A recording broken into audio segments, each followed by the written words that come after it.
Boa noite a todos. Começando mais uma live da SBN, da Sociedade Brasileira de Netweaving. A cada 2 semanas nós nos reunimos para conversar sobre um tema da atualidade envolvendo Netweaving, espiritualidade, assuntos polêmicos, assuntos tabus que a gente precisa discutir aqui para melhorar o nosso convívio, melhorar a nossa vida em sociedade. Para bater um papo aqui com a gente, temos a presença super especial dele, o Cari Melo, que é fundador da Sociedade Brasileira de Netweaving. Deixa eu ver aqui se o Cari já está online para adicioná-lo aqui no nosso bate-papo. Acho que já vai entrar aqui no ar para a gente conversar mais sobre esse assunto, né? E o tema de hoje, né, vai ser espiritualidade e racismo. Tema bem pertinente aos nossos últimos dias. Olha ele aí no ar, ao vivo em cores, para todo o Brasil, para todos os países, para todos os planetas. Cari Melo, tudo bom com você? Tudo bem, Denis? Boa noite. Estão vendo aí os coraçõezinhos já? Ah, o pessoal já aprendeu, né, Cari? Depois da gente Já. insistir, martelar, o pessoal já aprendeu que os coraçõezinhos são importantes para melhorar o nosso alcance orgânico e fazer com que mais pessoas vejam a nossa live, né? E aproveitando o gancho, já que você mencionou dos coraçõezinhos, você que está nos assistindo, pode mandar a sua pergunta, seu comentário, sua observação, que a gente traz aqui para a roda para enriquecer a nossa conversa. E você também pode trazer mais pessoas para participar. Você tem o ícone do aviãozinho aí embaixo da sua tela, basta clicar nele, marcar seus seguidores, marcar as pessoas que você acha que podem se interessar aqui pela nossa conversa e convidá-las para vir fazer parte, né? Agradecer aqui as pessoas que já estão entrando. A Roseli, obrigado pela participação. Roseli, o Maurão também já está online aqui com a gente. A Angélica, a Flavinha, tudo bom, Flavinha? A Renata, o Francisco também, sempre um ouvinte, um espectador assíduo aqui das nossas conversas.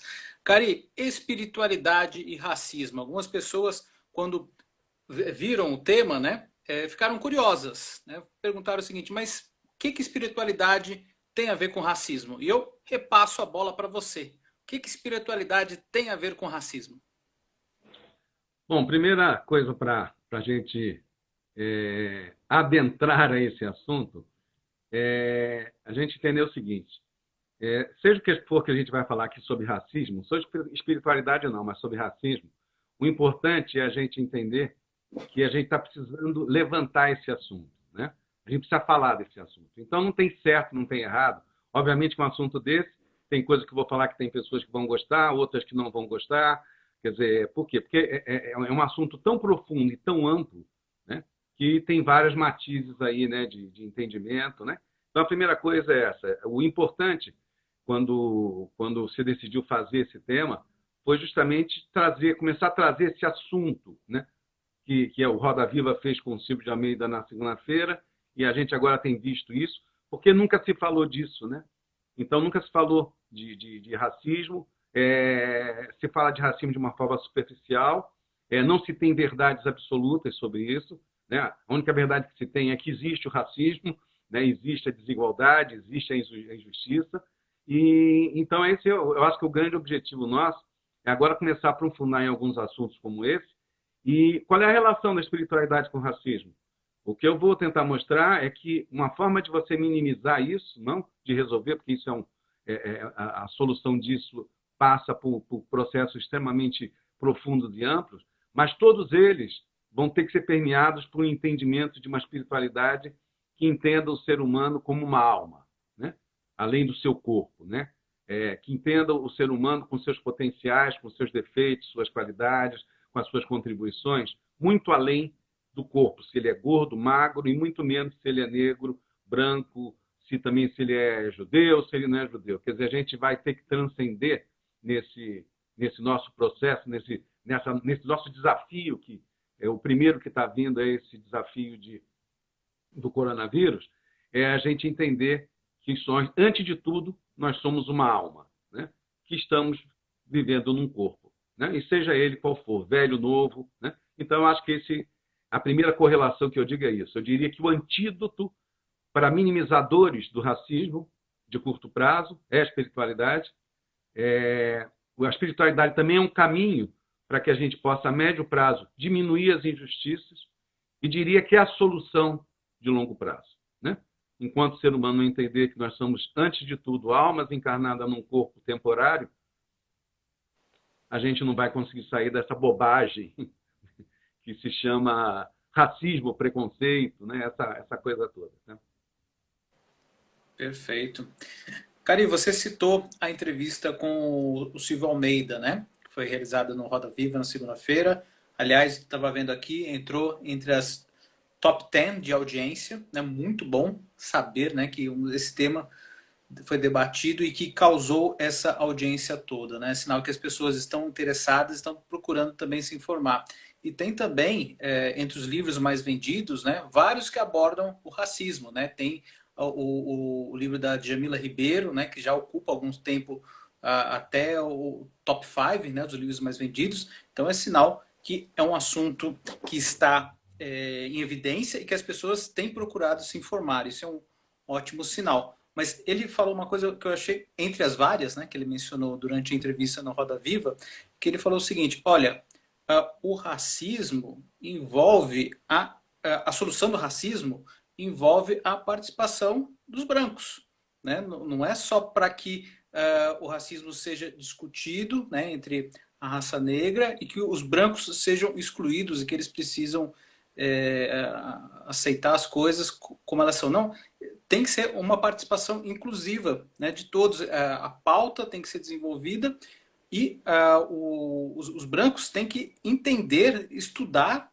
né, como que o racismo estrutural se dá, a história dele, o início, como que ele se perpetua até os dias atuais, né, e envolve necessariamente a participação dos brancos, né? Eu achei bem interessante essa colocação dele e queria saber a sua opinião referente a isso. A gente falando de espiritualidade com racismo, eu já mudo um pouco, né? Concordando com ele plenamente, eu assisti também e concordei com ele plenamente, mas eu transcenderia isso, né? Eu acho que isso é um assunto humano, né? Não é uma questão dos brancos ou dos negros, né? Ou dos índios, né? É uma questão humana, né? Então, o que a gente precisa encarar daqui para frente é que o racismo em relação ao negro, ele só é porque ele é mais grave em todas as instâncias, ele é em maior volume, né? Ele é de maior injustiça.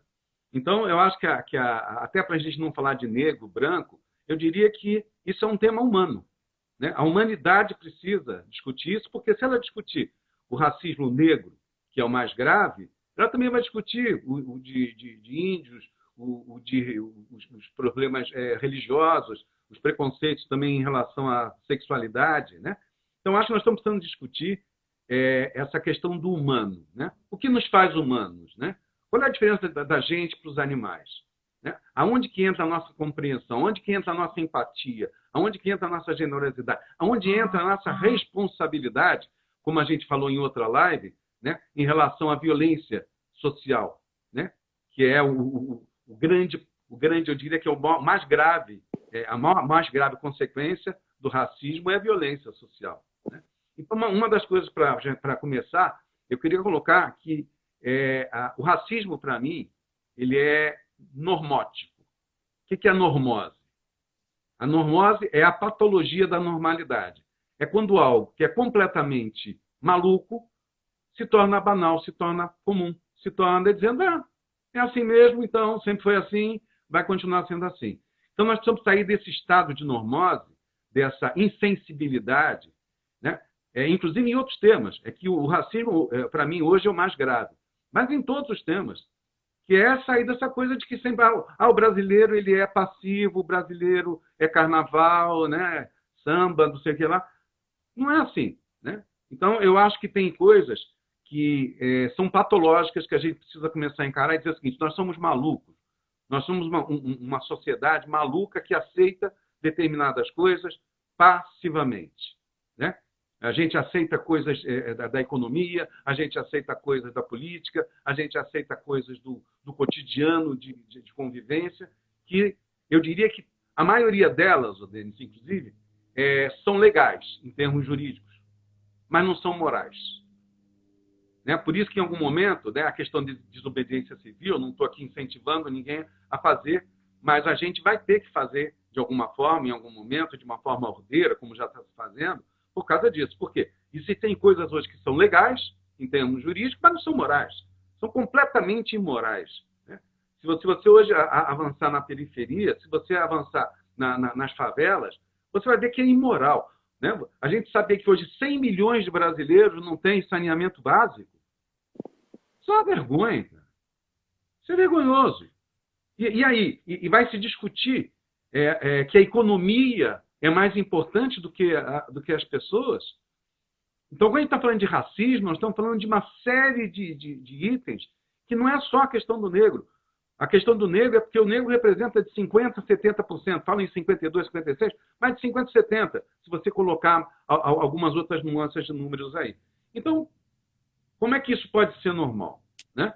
Então, eu acho que o entendimento já começa a passar por essa percepção de que algo está completamente errado e que vai haver uma reação a esta ação que foi feita e que é provocada.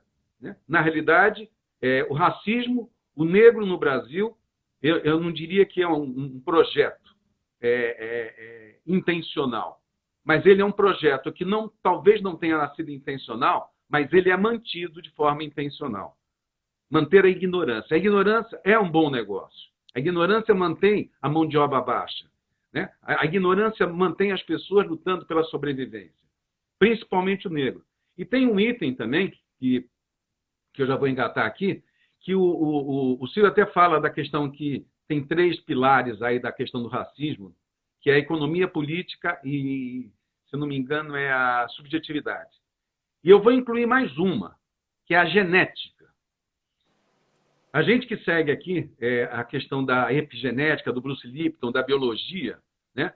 A epigenética, o Bruce Lipton, no livro A Biologia da Crença, ele diz que os nossos genes, eles não vêm programados como a gente acha. O ambiente, o meio ambiente, muda completamente os nossos genes. Dando um exemplo para você, por exemplo, vem no nosso DNA o que precisa haver para um carro, né? Motor, roda, etc. e tal. Mas não diz qual é a qualidade do pneu, qual é a potência do motor. O nosso corpo é a mesma coisa. A gente vem com todas as características do que o corpo precisa. Mas a potencialidade do nosso corpo, a potencialidade da nossa esperteza, da nossa atenção, da nossa energia, ela vai depender do ambiente da qual a gente viveu. Aí eu digo para você, como é que a gente pode já começar a falar em igualdade, ou falar em meritocracia, ou falar que não há injustiça, se a maioria dos negros vivem hoje em periferia, em favelas, subnutridos, em condições sanitárias completamente aquém, fazendo com que até os 7 anos de idade ela não consiga ter o desenvolvimento genético. Resumindo, se ela poderia ser uma Ferrari, né, com motor de alta potência, com pneus extremamente caros, ela vai ser, no máximo, um gordinho antigo. Por quê? Porque ela não vai ser estimulada. E aí, como o Lipton diz na epigenética, ele diz, nesse momento, o que vai acontecer? Aquele corpo vai ser aquém do que ele poderia ter sido. Aí eu digo para vocês, como é que a gente vai ter abundância nesse planeta, nesse país, né, com 100 milhões de pessoas sem saneamento básico, né, com a educação do jeito que ela é? A gente tendo os juros bancários, a gente tendo os bancos fazendo absurdos aí para liberação de crédito com a economia quebrando. Então, a coisa é muito mais grave do que a questão puramente de um preconceito contra o negro. Né? A coisa do buraco quanto mais eu mexo nisso, mais me dói o coração, entendeu? Certo, Cari. Agradecer também a audiência do Leandro, da Elô, da Marisa, da Flávia, do Daniel, da Cris. Enfim, nossa audiência aumentando aqui na nossa live. Vocês podem convidar outras pessoas para participarem aqui da nossa conversa, clicando no ícone do aviãozinho, marcando os seus seguidores, os amigos, convidando-os para fazer parte aqui do nosso bate-papo. E também caprichem nos coraçõezinhos, porque o Cari e eu ficamos com o ego massageado. Ficamos muito felizes de saber que vocês estão gostando da nossa live.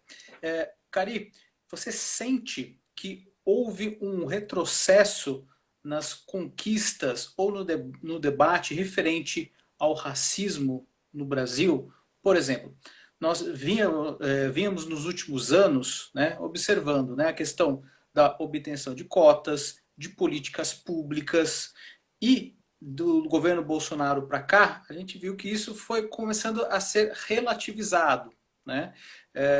Muita gente não acha que o racismo existe ou que o racismo é um problema grave no Brasil, né? Você acha que nos últimos anos a questão racial, ela por parte do governo, deixando bem claro, né? Estou falando da parte do governo, não estou falando da parte social. Você acha que a questão do racismo, a questão do negro, foi deixado de lado pelo governo? Olha só, eu agora estou meio sem papas na língua, né? A gente tem que colocar o seguinte, né? A gente não pode esperar algo de alguém que não possa oferecer aquilo que a gente está esperando. Nós temos um governo insensível, na minha opinião, insensível para o meio ambiente, né? Para essa relação de vida versus economia, né? Então, obviamente, que a gente está tendo um retrocesso enorme nas conquistas do negro, né, dos movimentos negros. Né? Eu não diria um retrocesso sim, momentâneo, mas eu diria que a luta ficou mais forte, porque a resistência teve que ser maior. Por isso que eu acho que agora, dois brancos aqui, né, tem que começar a falar sobre isso, né, por serem humanos, e por a gente entender que nós somos uma raça só e que a gente também é responsável, até por levando esse tipo de informação, esse tipo de debate que a gente está levando, até para a gente depois ser criticado eventualmente, e aprendendo mais. E, com isso, resistindo mais a esse padrão de insensibilidade que está tomando conta desse país em termos de governo, principalmente em termos de governo federal. Né? Não dá mais para continuar. Olha só, vou fazer um corte para entender bem essa coisa de governo. Não dá mais para a gente aceitar que a economia seja mais importante do que as pessoas. Mas tem os pequenos negócios que precisam sobreviver. Cabe ao governo de qualquer lugar do planeta segurar essa onda. E se a onda no Brasil não segurar, os outros países vão ter que segurar, o banco. Não importa, a economia vai ter que mudar. Porque é muito bonito, né? O empresário, e eu posso dizer que eu tenho empresa desde 1987, o empresário dizer o seguinte: eu quero que meus funcionários venham trabalhar. Ok, mas ele fica em casa, ou ele fica dentro do carro dele. Né? E aí o cara tem que pegar o transporte público, né? Porque nunca se olhou o transporte público, porque transporte público principalmente do Brasil, parece caminhão de gado, né? E aí, não, então, ok, vamos trabalhar. Aí vai todo mundo como gado para o metrô, E aí o cara vai fazer o quê? Ele tem que trabalhar. Né? Então, porque não se dá o subsídio que tem que se dar, mas ele tem que trabalhar, mas o empresário chega e diz: eu não estou aqui culpando o empresário. Eu estou dizendo que a consciência empresarial precisa mudar. A consciência empresarial precisa entender que no momento que ela diz: sim, eu preciso vou botar minha empresa de novo no lugar. Sim, você precisa botar a tua empresa no lugar. Aí você quer o quê? Para os teus funcionários voltarem para você pagar eles. Sim. E como é que eles voltam a trabalhar? Porque se eles tiverem Covid, né, fora de qualquer coisa em termos de legislação, o que vai acontecer? O cara ou vai ficar doente ou vai ser mandado embora. E se não for mandado embora é por 2, 3 meses. Mas depois vai. Vai sobrar para quem? Vai sobrar para o pobre, e dentro do pobre vai sobrar ainda mais para o negro. Né? Isso é uma coisa interessante até que o Silvio comentou. Né? Se você tem duas pessoas pobres, né? Um negro e um branco pobre, né? O negro ainda é pior, porque o branco, né, ainda fala: pô, ainda bem que eu sou branco, não sou negro. Quer dizer, a coisa é um absurdo que que a gente nunca colocou isso. Eu estava falando hoje com o Daniel, que eu sei que está aí, ele até botou uma mensagem aí, falando da formação do Brasil, né? A libertação dos escravos não aconteceu. Eu acho que se enganaram, né? Quando alguém disse que lá atrás a princesa lá, a realeza, fez a libertação dos escravos, né?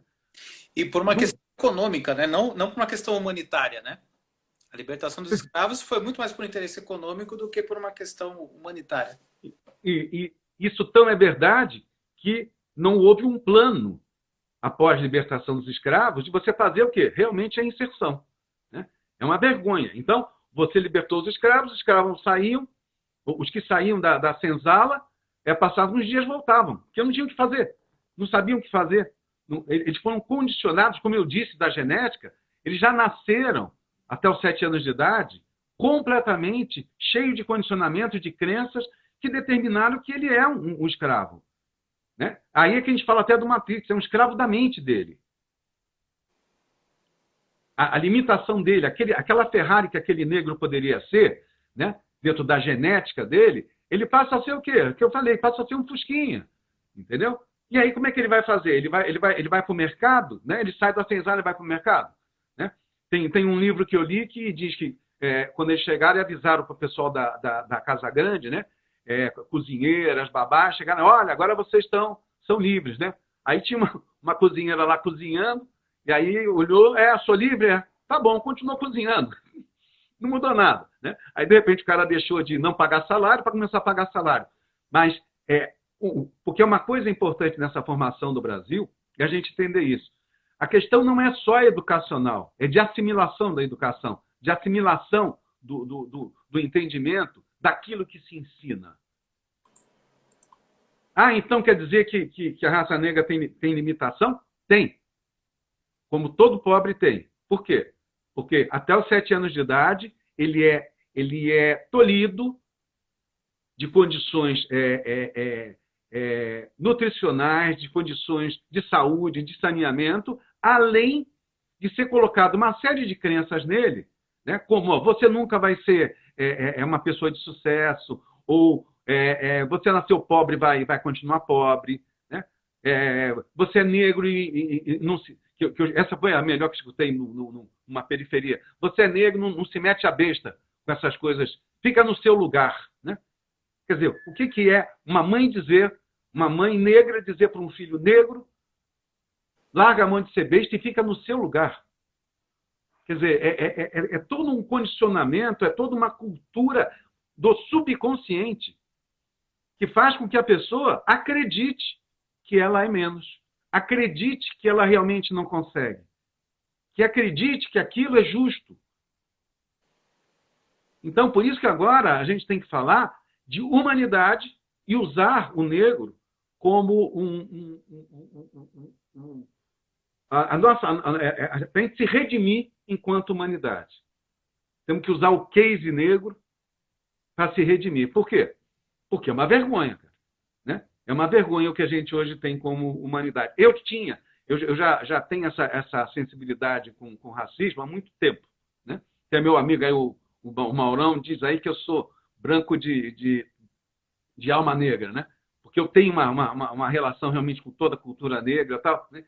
Mas eu vou te contar, nesses últimos 2, 3 anos, com o governo Bolsonaro, eu, né, me sinto envergonhado de achar que eu entendia um pouquinho do assunto, né? Uma das coisas que eu acho mais interessantes da gente fazer esse tipo de conversa é a gente gerar empatia nas pessoas, né?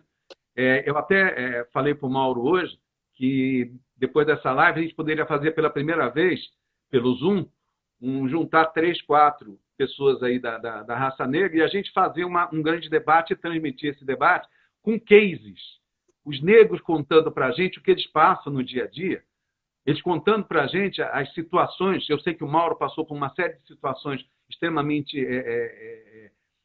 complicadas, né? Para a gente começar a criar empatia, né? Porque por mais que a gente queira se colocar no lugar de um negro, a gente não consegue.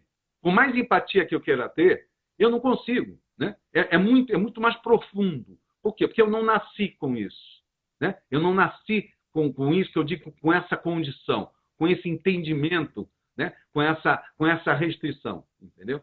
Então, eu acho que é um longo assunto aí, já fica aqui a dica para a gente fazer esse primeiro Zoom, né? Com 3 ou 4 pessoas aí, para a gente avançar um pouco mais nesse assunto. Perfeito. Cari, o Instituto Locomotiva divulgou há alguns dias a pesquisa Faces do Racismo, que eles entrevistaram mais de 3.000 pessoas, fazendo algumas perguntas bem diretas. Algumas delas. Quem tem mais chances de ser abordado de forma violenta pela polícia? Uma pessoa negra, 94%. Uma pessoa branca, 6%. Quem tem mais chances de ser morto pela polícia? Uma pessoa negra, 94%. Uma pessoa branca, 6%. Quem tem mais chance de conseguir um emprego? Uma pessoa negra, 9%. Uma pessoa branca, 91%. Ou seja, as próprias pessoas têm essa percepção do racismo, de como que ele acontece de uma forma bem prática, só que isso ele não é traduzido de uma forma efetiva para ser solucionado. Meio que como você falou, é normose. Ah, é assim mesmo. A gente sabe que é assim mesmo. Então não tem muito o que fazer, já está inserido aí no DNA do brasileiro, na nossa forma de viver, e daí não tem muito o que fazer. Mas perceba, por essa entrevista, como as pessoas sabem, né? Elas foram muito transparentes e esses dados revelam uma coisa extremamente alarmante, né? E acho que o racismo ele é tão sofisticamente perverso que muitas vezes a gente é racista e não percebe. Por exemplo, no nosso vocabulário, no linguajar do brasileiro, né? Que muitas vezes a gente fala feito nas coxas, a situação tá preta. Uma coisa que foi revelado recentemente, que eu não sabia, o criado mudo, né? Que eu sinceramente não sabia e fiquei pasmo, né, da origem do nome. Então, muitas vezes a gente é racista por desconhecimento ou por ser uma coisa tão que está arraigada no nosso dia a dia, na nossa convivência, que a gente não percebe, né? Então, é uma coisa extremamente grave e estrutural, né? Mas você fala do Maurão, ele mandou uma pergunta aqui para você, para a gente continuar aqui, ó. Ele falou assim, ó, o professor Munanga diz que o racismo é o crime perfeito. O que você acha? Eu acho que, além de ser o crime perfeito, ele é a desculpa perfeita também, né? Ele é o crime, a desculpa, ele é a hipocrisia perfeita, né? Ele é o engano perfeito, né? Por isso que a gente colocou aí essa questão da espiritualidade, e eu coloquei, mais do que qualquer coisa, essa coisa do racismo negro, que é o que a gente está focando aqui mais, só tem uma solução. É a espiritualidade, é a gente enxergar almas, a gente transcender o corpo, a gente transcender esse entendimento de que possa haver qualquer diferença em termos físicos, né? Porque o que acontece? Quando você começa a trabalhar, a enxergar a alma da outra pessoa, você vai enxergar, num processo empático, o máximo possível o que ela viveu, que é o processo mesmo de você se colocar no lugar dela. Com o ego, você não consegue, por quê? Porque você vai ter todo o sistema de crenças que está lá no subconsciente, que são essas frases que você disse, ele vai estar aqui na linha de frente. Então, por mais que eu diga, nossa, né, eu não sou racista, eu gosto de negros. Ué, como eu vou dizer, eu gosto de gente, né? Eu tenho amigos negros, como se fosse algo legal, né? Quer dizer, olha, põe uns pontinhos para mim aí, que eu tenho amigos negros, né? Como se fosse uma... Né? Então, por isso que eu digo que a espiritualidade, no entendimento de que espiritualidade, para mim, é conexão de almas. Espiritualidade é quando eu enxergo no outro, além de se ele é gordo, se ele é magro, se ele é preto, se ele é rico, se ele é pobre, o que ele é. Eu estou enxergando aquela pessoa pela alma dela, pelos valores morais dela, por aquilo que ela pode contribuir, pela relevância, pelo legado, pelo histórico de coisas impactantes que ela fez na vida dela. Entendeu? Então, por isso que a questão do nosso entendimento de sair desse racismo, né? Porque a questão do racismo, agora começou a se falar muito da questão o Silvio de Almeida fala do racismo, não ele, mas ele está trazendo mais isso do racismo estrutural, né? O racismo estrutural nada mais é dizer o seguinte, o racismo é um plano, é um projeto, é por gosto, né? A coisa acontece, não é o acaso, não aconteceu o acaso e continua não acontecendo o acaso. Por isso que a gente precisa retrair. Mas ele é estrutural por causa disso, porque ele transcende o processo da raça. Né? Ele transcende. Se a gente for olhar, existe uma correlação, por exemplo, com o que houve no nazismo com os judeus. Entendeu? Onde você exterminou um grupo XYZ lá, né, que é judeus, é similar. Né? O que se faz hoje no Brasil é um genocídio negro. Os números que você deu da locomotiva é um genocídio, cara. Né? Mata-se negro como se mata-se gado. Eu quero saber, a vida de um filho negro vale muito menos do que a filha de um filho branco. E vale muito mais a vida de um filho de um pai rico do que o filho de um pai branco pobre. E muito menos ainda um filho negro de um pai pobre. Quer dizer, a banalização da vida é um escândalo. Aqui no Brasil mata-se um George Floyd todos os dias, né? Não, todo dia tem um. Mas a questão, Denis, é a percepção, né?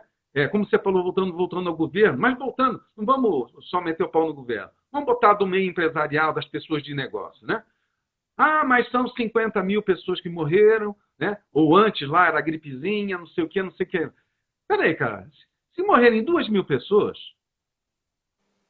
aliás, tem até um vídeo que é melhor para mim falar sobre isso, que é um vídeo que o cara fala assim, bom, você acha que dentro de uma situação complicada, onde você tem o risco de muitas pessoas morrerem, né, sei lá, de 700 mil morrerem, e você tiver que matar 70, o que você acha? Seria justo? Aí o cara diz, eu acho. Aí entra a família dele, os 70 da família dele. Aí ele fala, e agora? Você continua achando justo que para salvar 700 mil você tenha que matar 70? Aí ele para e diz que não. Então, a gente é muito bom de falar em números. A gente foi acostumado desde cedo, no nosso sistema de crenças, a querer dinheiro, a contabilizar, qualificação, meritocracia. É sempre nota na escola. Né? Quem é o melhor é quem faz a prova melhor. Isso tudo só vai fazer pessoas quantitativas e não qualitativas. Nossa grande mudança hoje, quando eu falo de sair do hard skill para o soft skill, é justamente isso. Não importa se na prova, eu faço uma prova de matemática e eu tirei nota melhor do que outra pessoa, se outra pessoa tiver desvio de caráter. Quer dizer, o que vale? Vale a matemática ou o desvio moral?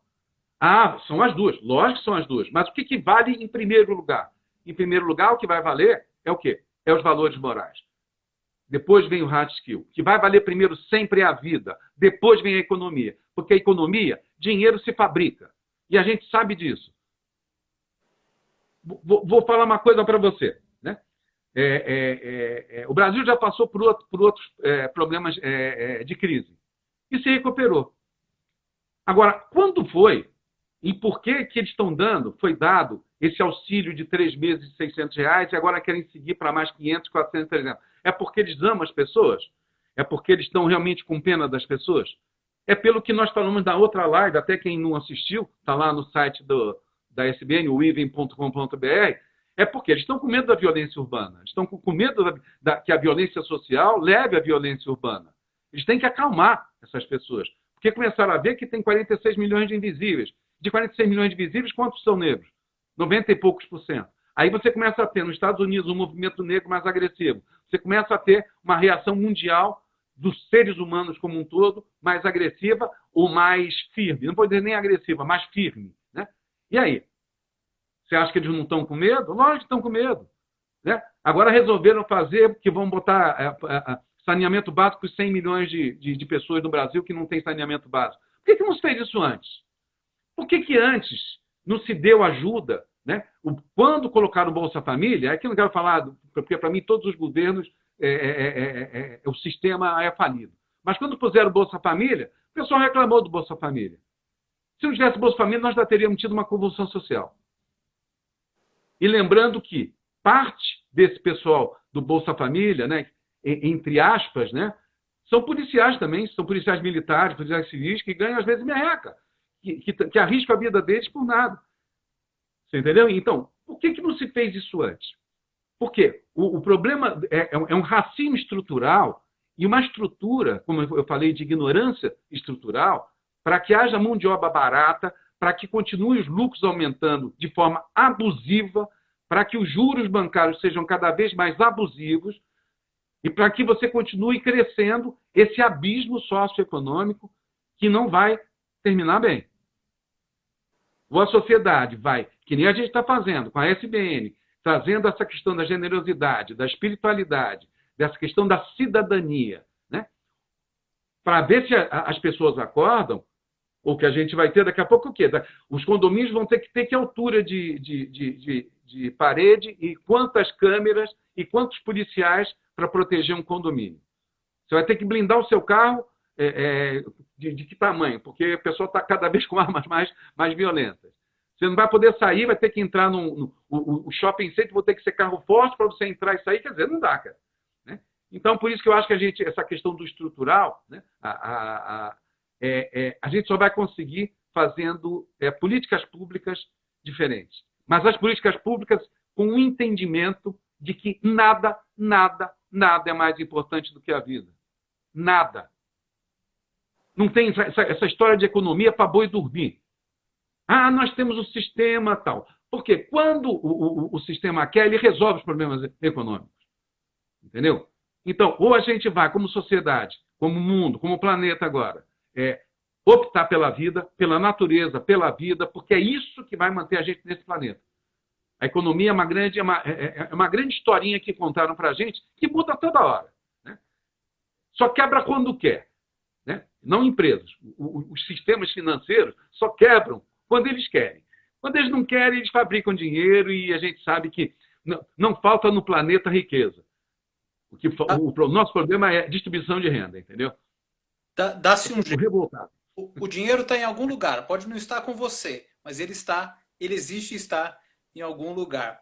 Cari, o Daniel, ele recomendou aqui o livro Escravidão, do Laurentino Gomes, que está entre os mais vendidos. Eu entrei aqui na relação da Veja, né, dos livros mais vendidos, e olha só que interessante, né? Vários livros abordando a questão racial, a questão do feminismo estão entre os mais vendidos. Tem o Pequeno Manual Antirracista, da Djamila Ribeiro, tem a história, a biografia da Michelle Obama, tem a Escravidão, que o Daniel citou, Mulheres, Raça e Classe, da Angela Davis. Enfim, tem esse viés positivo de que esse assunto realmente está sendo tratado, pelo menos no ramo literário. E tem também a capa, a histórica capa da revista Exame, né? Pela primeira vez em 52 anos, uma mulher, quer dizer, uma pessoa negra sozinha na capa da Exame. Acho que isso é um salto, é um ganho, uma conquista muito importante, né? E acho que isso tem que ser... Eu digo, só uma coisa, só para te interromper um minuto. Por isso que, até não para corrigir, mas para contextualizar melhor, a gente pode dizer que está havendo um retrocesso, uma tentativa de retrocesso em relação ao governo. Isso. A sociedade, ela tem avançado muito. Sim. Né? Está longe ainda, mas avançou muito. Isso realmente que você acabou de falar é um grande marco. Né? Eu acho que é uma... Né? Por ser negra e mulher. Né? A questão também da mulher, né? de ser uma mulher. Eu queria dar um gancho aqui, né, Denis, só o seguinte, para falar um pouco mais por que a espiritualidade pode resolver, minimizar as dores de curto prazo, né? Dar um caminho de médio prazo e ser a solução de longo prazo. Entendendo a espiritualidade, como eu tenho falado, que é a conexão de almas, né? A conexão que transcende o corpo, que é a conexão de valores, é a conexão da ética, a conexão da generosidade, a conexão do sentido de vida. Né? Então, eu queria só colocar aqui para nós aqui da SBN, o que é espiritualidade? Espiritualidade é você ter um propósito de vida a partir de um propósito da vida. Para nós, o propósito da vida é servir. O ser humano veio aqui para servir. Porque a gente veio aqui para viver em comunidade. Né? Quando a gente dá um presente para uma pessoa que a gente ama, a gente tem um enorme prazer, a gente fica satisfeito, não precisa ganhar nada em troca porque a gente teve já a satisfação de fazer aquilo. Então, nós temos esse propósito de servir. E, a partir disso, a gente precisa desenvolver o nosso propósito de vida, que vai estar ligado a servir. Cuidar de pessoas, cuidar da economia, cuidar de saúde, seja o que for, alguma coisa que seja relevante. Ou que sane a dor de alguém, ou resolva o problema de alguém. Então, pensa o seguinte, se nós hoje tivermos o entendimento de que espiritualidade é essa conexão de seres humanos baseada em seus valores, em sua ética, em seus potenciais, a gente, de curto prazo, a gente vai resolver o racismo hipócrita, o não racista hipócrita. Uhum. Né? E aí ele vai dizer assim, eu sou racista. Por exemplo, eu sou racista. Eu fui criado com isso dentro da minha sociedade. Né? Aí eu lutei contra isso. Eu fui mudando as minhas crenças. Eu brinco com o Mauro, nós somos amigos há 40 anos, e a gente brincava disso, brinca disso, mas brinca disso sabendo que é impossível você dizer que você não tem isso, que você não tem que vigiar isso. Não, eu não tenho. Mentira. É isso que nós fizemos até hoje. Nós temos que assumir que nós somos racistas, nós temos que assumir que alguns negros são racistas. Né? Por quê? Porque são egos falando. Então, se a gente transcender para a alma e a gente realmente começar a desenvolver workshops, filmes, falando, né, do sentido de vida, falando do significado da vida, falando do quanto é importante a colaboração, a complementaridade, a generosidade, o quanto isso faz a gente produzir mais, faz ter lucratividade mais sustentável, faz com que a gente tenha menos doenças, a gente tenha menos crises existenciais, menos depressão. Nós começamos a resolver o problema, porque aí nós vamos nos unir, independente desse processo do subconsciente de ficar lembrando ou ficar se policiando de não falar uma palavra que não deve falar, entendeu? A coisa está ficando preta, né? Sai! Não é que você está falando mal, mas sai, entendeu? Mas quando você, isso é um fato, hein? Quando você transcende esse condicionamento e você passa, você é treinado, você treina a ver o outro pelo potencial, pelos valores morais, pelo que ele efetivamente impacta a sociedade, a gente começa a resolver isso. Para mim, a única saída que eu digo é estrutural. É a mudança. Qual é a mudança estrutural para um racismo estrutural? É você ter uma espiritualidade estrutural, que é somos todos seres humanos e o que nos constitui como seres humanos são nossos valores morais, o nosso sentido de vida, o nosso propósito de vida. E a partir disso nós vamos fazer políticas públicas, nós vamos fazer sistemas econômicos, nós vamos fazer sistemas educacionais, nós vamos fazer uma convivência completamente diferente, baseada num novo condicionamento. Para isso tem que desconstruir um. E como é que você desconstrói um condicionamento? Reforçando um novo condicionamento. Por isso que se diz, para você mudar um hábito, você precisa de 21 dias para que você mude um determinado hábito. Você tem que refazer aquilo no mínimo por 21 dias. Tá? Então, nós precisamos refazer os nossos condicionamentos. Né? Deixa eu pegar carona nessa sua observação, Cari, e emendar a pergunta da Renata. Se as crenças estão no subconsciente, como podemos, de maneira efetiva, chamar a atenção das pessoas para que estão sendo racistas? E até nós mesmos.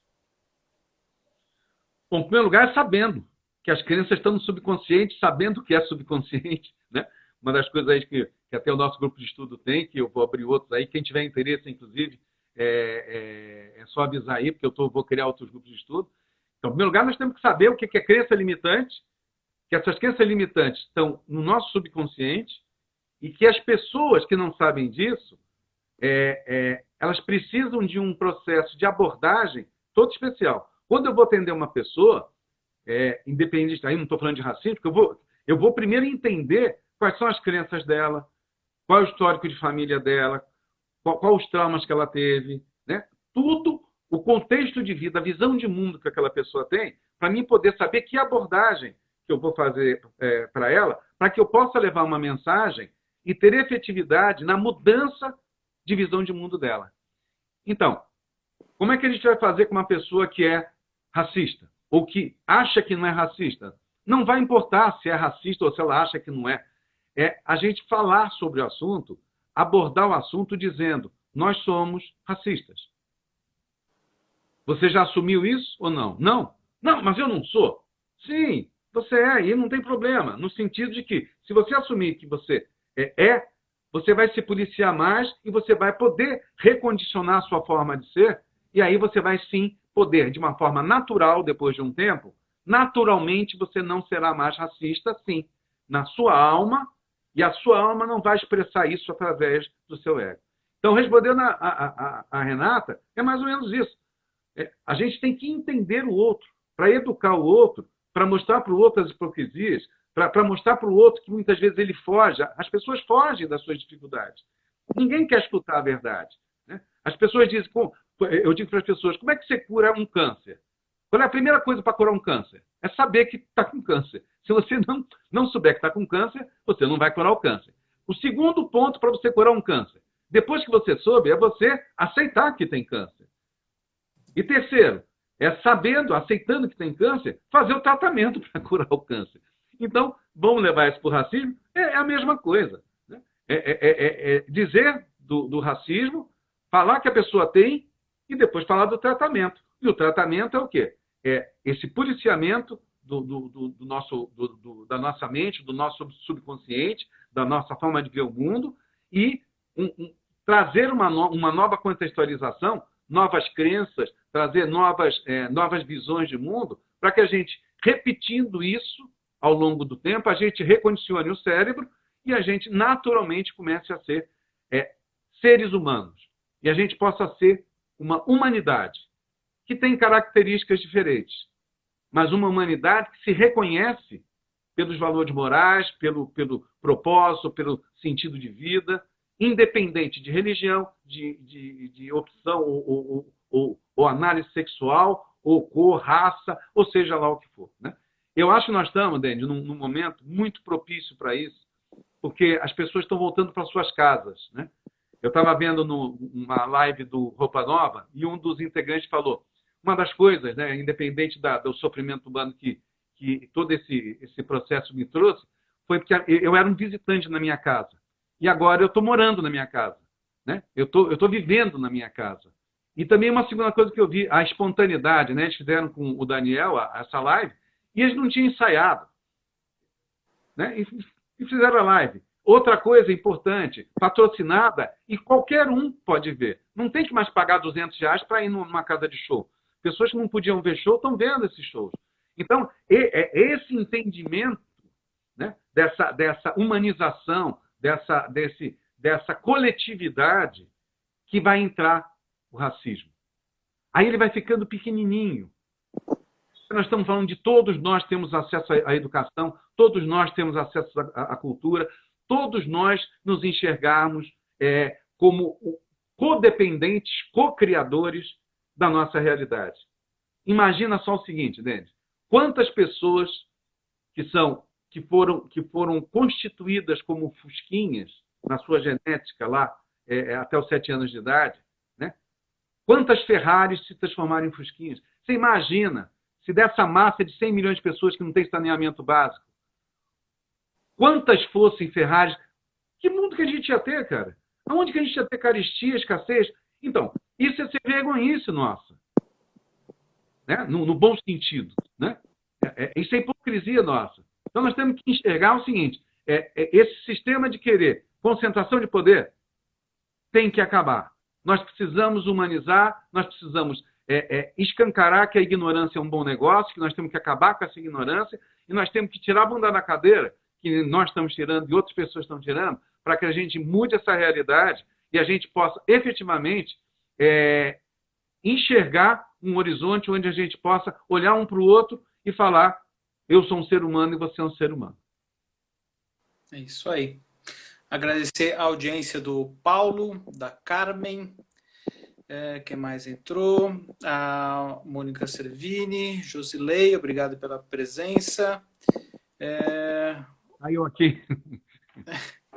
A Nova Gaia também presente, Mauro DM também presente, obrigado pela audiência e participação de vocês. A Renata também comenta o seguinte, super importante verificar a literatura que apresentamos às crianças também, e os brinquedos, os filmes, separar os instrumentos que possamos usar para criar uma humanidade diferente no futuro. Eu estava lembrando aqui, Cari, na década de 80, década de 90, você tinha um dos maiores programas, uma das maiores audiências da TV brasileira, os Trapalhões, sempre ficava entre os 5 programas mais assistidos do Brasil, horário nobre, né, domingo, 7 horas da noite, as famílias se reuniam e basicamente o conteúdo era racismo, né, em cima do Mussum, que era retratado como bêbado, né, era chamado de grande pássaro, né, com as mulheres, né, que o Didi chamava de bicho bom, né, e aquele que era mais esperto ficava com a mulher mais bonita, preconceito com os homossexuais, o rapaz alegre, né. Veja como em 30, 40 anos, né, olha só o que a gente dava para as nossas crianças assistirem, né, e que a gente tem que continuar com esse processo, com essa qualificação também nos dias de hoje. Principalmente porque antes a gente sabia o que a criança estava assistindo porque ficava todo mundo em frente à televisão. Hoje, como cada criança tem um celular, como é que você controla isso? Tem os aplicativos que você consegue bloquear algumas coisas e tal, mas a criançada consegue ver do amiguinho, consegue ver no outro computador, enfim. Realmente acho que tem que ter essa preocupação, né, de não deixar fugir aí. O maior problema, Denis, veja que quem está fazendo todos esses movimentos são jovens, brancos ou negros. Né? Eles é que estão se mobilizando. Né? O jovem, nós nascemos pessoas individuais e morremos cópias, como Jung dizia. Né? Então, como eles já pegaram uma mídia mais pulverizada, com TVs a cabo e tal, não aquela coisa de todo mundo sentar na frente da TV e ver aquela TV aberta, eles já criam, né, uma outra forma de ver o mundo. Então, eu não acho que o maior problema seja... não estou dizendo que não é um problema, mas o maior problema não é necessariamente você verificar o que o teu filho está vendo. Né? Eu acho que o maior problema foi o que a Renata falou, é a gente analisar o que já está estabelecido, que é os conteúdos da escola convencional, né? Por exemplo, a parte de filmes, os filmes têm sido extremamente... têm mudado muito. Né?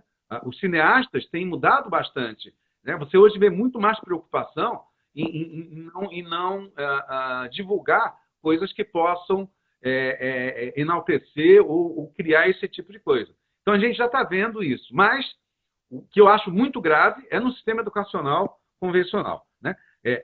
Porque, lembra, a escola convencional, a universidade convencional, é do senhor de engenho. Né? Então, pode ter passado aí 100 anos, 100 e poucos anos, mas ainda é do senhor de engenho. Então, ver um negro, por exemplo, na faculdade, na universidade, é estranho. Né? Porque já é estranho ver um branco pobre na universidade. Só porque ele se veste diferente, etc. e tal. Entendeu? Então, esse entendimento de que a gente precisa triar melhor, com certeza. Mas a gente precisa começar a se preocupar e começar a fazer um trabalho muito forte na educação. Né? Não se ensina ainda a física quântica nas escolas. A física quântica ajuda muito nesse processo de espiritualidade e do entendimento que nós somos almas, que somos todos um, que estamos todos conectados, independente das características do nosso corpo. Isso teria que ser ensinado. Ensinar que a vibração, quando eu estou numa vibração boa com o outro independe de raça, de credo, de tudo. São conexões, são vibrações. Né? Mas não se ensina isso por quê? Porque justamente é interessante manter a ignorância. E a ignorância para quê? Então, vamos voltar ao comecinho da nossa conversa. A ignorância mantém uma massa de pessoas produzindo a custo baixo, sem reclamar, normotizadas, às vezes de terno e gravata e em prédios bonitos da Berrine. Uhum. Então, a mão de obra escravizada, como qualquer outra. Né? Trabalha para trabalhar. Trabalha, que eu não entendo para quê. Né? Então, é isso que a gente precisa agora trazer. Trazer que o entendimento de que nós somos almas livres e a gente se conecta porque a gente quer se inspirar, porque a gente precisa, é o que precisa começar a mudar. De que o trabalho que eu faço tem que ser um trabalho inspirador e não um trabalho escravocrata.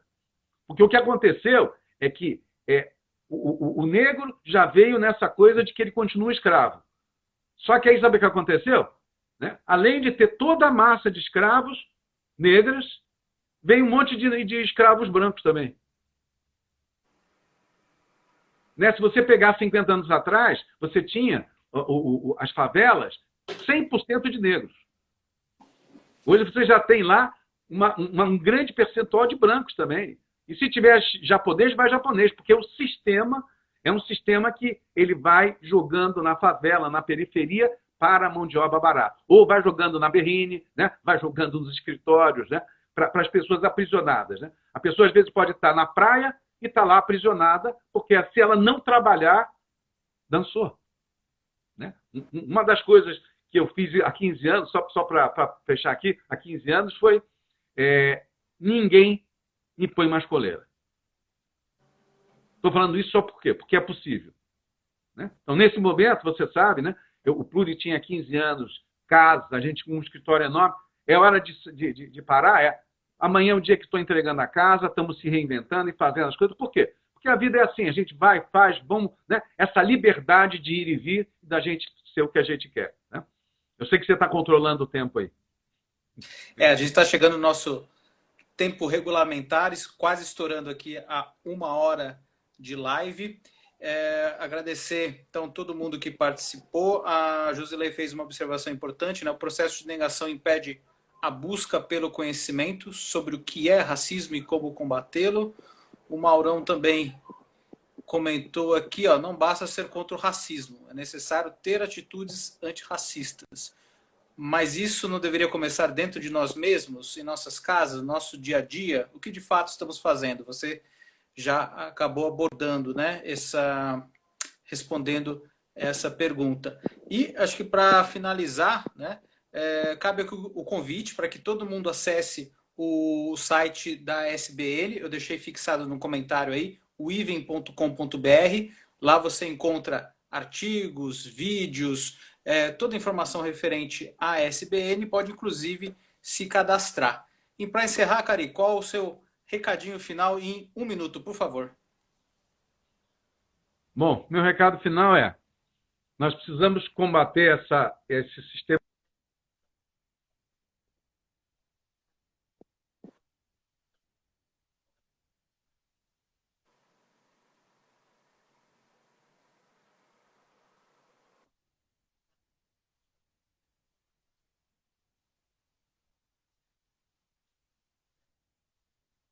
Precisa acabar para que a gente liberte inicialmente os negros e a gente também. Né?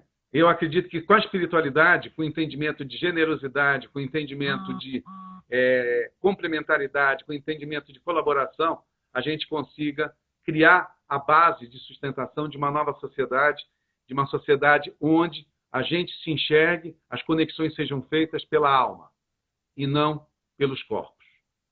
Nós temos que ser uma sociedade baseada em valores e não em que é o ser e não no ter ou em quem eu sou, né? Quer dizer, o meu cargo, o meu status socioeconômico. Né? Então, por isso que eu acho, vamos cada vez mais tentar enxergar e ensinar para os nossos filhos que o outro é uma alma, mais do que um corpo. Vai diminuir, inclusive, muito o bullying das crianças. Perfeito. Obrigado, então, a todos que nos assistiram. Obrigado, Cari. E daqui a 2 semanas tem mais uma live imperdível da SBN. Combinado? Nos vemos, então, daqui a 2 semanas. Um abração a todos. Tchau, um abraço a todos. Até mais.